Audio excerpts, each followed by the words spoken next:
दादांच्या जाण्यानं जी काही या राज्याच्या राजकारणात असेल, समाजकारणात असेल, अर्थकारणात असेल, क्रीडा क्षेत्रात असेल, अनेक क्षेत्रामध्ये समाजाची अपरिमित अशी पद्धतीची हानी झालेली आहे.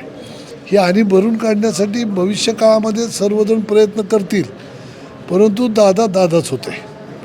त्यामुळं मला असं वाटतं की दादांच्या जाण्यानं दादांच्या पक्षामध्ये ज्या पद्धतीचं काम ताकदीनं करणारं नेतृत्व आता तसं त्या ठिकाणी राहिलेलं नाही. पण दादांनी जे काही स्वप्न बघितलं महाराष्ट्राचं, महाराष्ट्र घडवण्याचं, महाराष्ट्राच्या विकासाचं, या भागाच्या विकासाचं, तर ते स्वप्न प्रत्यक्षात उतरवण्याचा त्यांनी खूप खटाटोप केला, खूप प्रयत्न केला. पण सगळ्याच्या सगळं त्यांना 100% त्यात यश आलं नाही. परंतु जे पाहिलेलं स्वप्न आहे ते प्रत्यक्षात उतरवण्याचं दादांच्या नंतर या राज्यामध्ये जर ताकद कोणाची असेल खऱ्या अर्थानं राज्य पुढं घेऊन जाण्याची किंवा राज्याचा सर्वांगीण विकास करण्याची, तर ती ताकद आम्हाला देवेंद्रभाऊ फडणवीस यांच्यामध्ये ती पाहायला मिळते. ती कल्पकता, त्या पद्धतीचे कष्ट घेण्याची तयारी, ते विजन, ह्या सगळ्या गोष्टी जर पाहिल्या तर दादांचं अर्धवट राहिलेलं स्वप्न देवाभाऊ पूर्ण करतील असं एक मला खात्री वाटते. पण माजी मंत्र्यांवरती मोठ्या प्रमाणामध्ये टीका करताय. आजच कुठेतरी तुम्ही बर्नेंवरती खालच्या पातळीवर जाऊन टीका केलेली आहे. खालची पातळी म्हणजे नेमकं काय? नीच वगैरे त्या भाषा. हो, मग आता तो व्यक्तिगत माझा त्यांचा संघर्षाचा विषय आहे. 20 वर्ष तुम्हाला वेळ असेल तर बघा, मी सांगतो. 2004 साली मी विधानसभा लढवली होती. त्यावेळेला हेच मंत्री माझ्या विरोधात हर्षवर्धन पाटलांच्या स्टेजवर होते. पवारसाहेब हर्षवर्धन पाटलांच्या पाठीशी उभे होते. त्यावेळेला गावागावातल्या गोरगरीब फाटक्या तुटक्या कार्यकर्त्यांना घेऊन या तालुक्यात 75,000 मतं मी घेतली होती. आणि हीच मतं मी जेव्हा राष्ट्रवादीत सामील झालो तेव्हा जशीची तशी मी राष्ट्रवादीत हे संघटनेत ती विलीन केली. गट माझा कधी अस्तित्वात ठेवला नाही. गेली 40-45 वर्ष संघटना बांधण्याचा नाद असलेला मी कार्यकर्ता आहे. मी अत्यंत प्रामाणिकपणे, माझ्या मनात पापच कधी आलं नाही. मी 2009ची, 2014, 2019 आणि परवाची 2024 या चारही निवडणुकामध्ये मी या मंत्र्याच्या पाठीशी भक्कमपणे उभं राहिलो. हे त्यांनी मान्य करो न करो, समाजाला विचारा कोणाला काय खरी परिस्थिती ती. आणि त्या माध्यमात तुम्ही ऐकून घ्या की इतकं सगळं ताकदीनं त्यांच्या पाठीशी उभं केल्यानंतर व्यक्तिगत मी माझ्या स्वतःसाठी कधी काय मागितलं? कधीच काय मागितलेलं नाही. मी प्रामाणिकपणे काम करत राहिलो, संघटना बांधत राहिलो.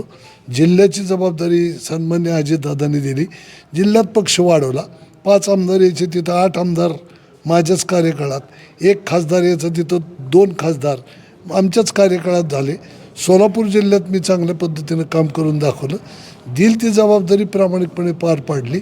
इंदापूर तालुक्यात लोक इकडं तिकडं जायची, नाराज व्हायची.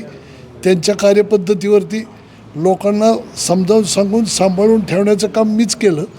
ह्या सगळ्या गोष्टी केल्यानंतर तुम्हाला आमदार करताना, तुम्हाला मंत्री करताना आम्ही सगळं तुमच्यासाठी प्रामाणिकपणे काम करायचं. आणि तुम्ही ते तहसीलदारला सांगताय, पोलीस अधिकाऱ्याला सांगताय गारटकरचा फोन आला तर त्याचं काम करायचं नाही. गारटकरचा काय 2 नंबरचा धंदा आहे काय? मी जर फोन केला तर कशासाठी केला? सामान्य कुठल्या कार्यकर्त्याचं, कुठल्या गरीबाचं काही काम आलं तरच मी फोन करणार. आणि माहिती घ्या कुणाकडे जाऊन की गारटकरचा काही 2 नंबरचा धंदा आहे का, कॉन्ट्रॅक्ट आहे का काय. आणि मी कधी त्यांना त्रास दिला? माझ्यामुळं ते कधी अडचणीत आले? त्यांच्यामुळं मी किती वेळा अडचणीत आलो हे मी तुम्हाला सांगेन. वेळ नाही तुम्हाला सुद्धा मला सुद्धा. पण हे जे आहे हे वागणं हे नीचपणाचं आहे, नाही तर कशाचं आहे? फॉर्म भरताना हे ज्याच्यासाठी आम्ही जीव टाकला, आम्ही आमचं प्रपंच उधळला, आमचं घरदार बाजूला ठेवून आमचं घरातला वेळ, घरातला पैसा, हे सगळं उधळत आम्ही समाजाचं संघटन करायचं, तुमच्या पाठीशी उभं करायचं. आणि तुमची भावना काय आमच्या बाबतीत? ही मग काय म्हणायचं याला? चांगुलपणा म्हणायचा? तुम्ही म्हणा चांगुलपणा, मी त्याला नीचपणा म्हणणार. ज्यावेळेस फॉर्म भरला होता त्यावेळेस तुम्ही त्यांच्यावर आरोप देखील केले होते की घराणेशाही उदयास आलेली इंदापूर तालुक्यामध्ये, आणि आता बघतोय तर वातावरण थोडंसं भावनिक झाले. तर काय ही घराणेशाही आहे किंवा भावनिकतेचा मुद्दा किती प्रमाणात इलेक्शनावर परिणाम करेल? माझं असं म्हणणं आहे की आता त्यांनी स्वतःच्या मुलाला उभं केलं आहे. आता त्या ठिकाणी किंवा इथं आप्पासाहेब जगदाळेच्या मुलाला इंदापूरच्या गटात तिकडून सराटीहून आणून उभं केलं आहे. काय गरज हो?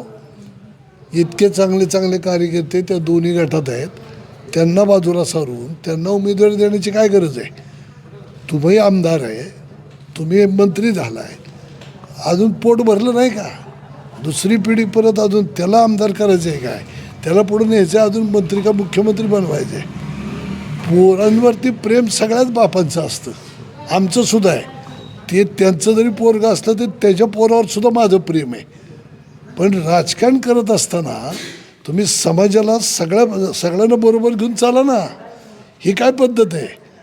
आमच्या राजकीय जीवनात आम्ही कधी केलं का बघा? आम्ही नाही कधी अशी वागलो. त्यामुळं आम्हाला तुम्हाला या ठिकाणी सांगायचं की तुम्ही स्वतःच्या घरातली मुलांची काय गरज आहे? तुम्ही दुसरं पोरगं उभं करा, नसतील पैसे तुम्ही लावा त्यासाठी पैसे. हां, एखाद्या कार्यकर्त्यासाठी काढा की जीव, तुम्ही उतरा की घरोघर जा की. जसं तुम्हाला काही मिळवायचं असलं तर घरोघर जाऊन, असं आता परवाच्या नगरपालिकेत माझ्या विरोधात काम करताना कधीच नाही इंदापुरात आले मतं मागायला. माझ्यासाठी नाही, कुणासाठी नाही, त्यांच्यासाठी पण एवढे मागितलं नसतं. एवढं माझ्या विरोधासाठी पळालेच की. तसं पळा की एखाद्या कार्यकर्त्यासाठी. काय होतंय, गरीब असला तरी येईल की निवडून, नाव तुमचंच काढील. त्याला तुमचंच घरातलं पोरगं कशाला पाहिजे? आणि दिलंय ना समाजाने, इतकं मोठं केलंय ना तुम्हाला. काय कमी काय पडलंय राजकारणात तुम्हाला? हां, मग ह्याला घराणेशाही म्हणायचं नाही तर काय म्हणायचं?